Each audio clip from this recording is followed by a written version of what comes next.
whai ahine raumati. He atu ahine raumati, kei te one i te whenua, tōna kāinga. He nui te wāhi ki a ia e tipu ai ngā kai o te māra. Ko ona makawe e tohua ana e ngā aka kaririki mā ka kitea i te kūmara me ētahi atu hua whenua.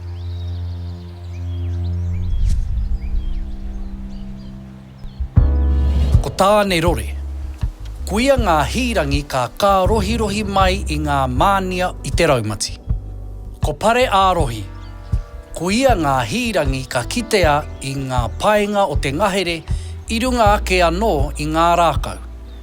Ko hiko hiko, kuia te whakatīnanatanga o ngā hōpua ka napanapa me ngā koawa e whakaata ana i te aho o te rā.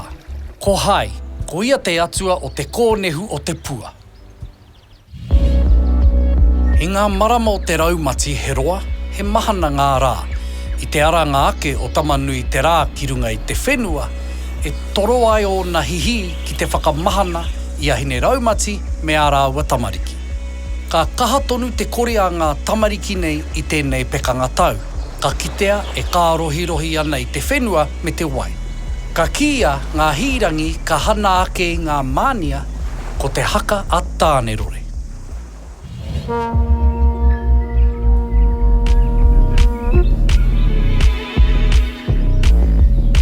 Ko ia nei te pūtakenga mai o te wiri o te ringa a te Māori i ngā mahi arehia.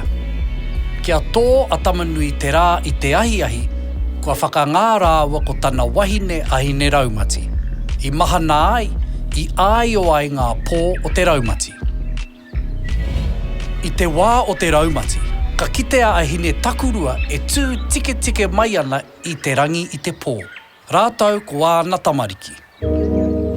Ko hine takurua te whetū pūaho katoa i ngā marama o te raumati.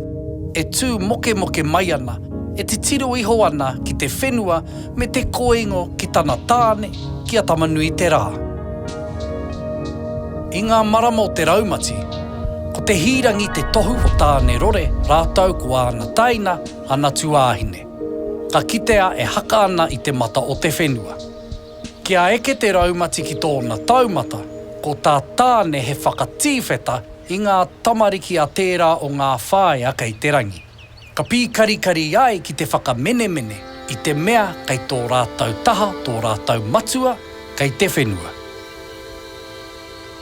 Kāti, kua tūtaki tātou ki a hine raumati rāua ko hine takurua, ki ngā wāhine tokorua a te rā me ā rātau tamariki.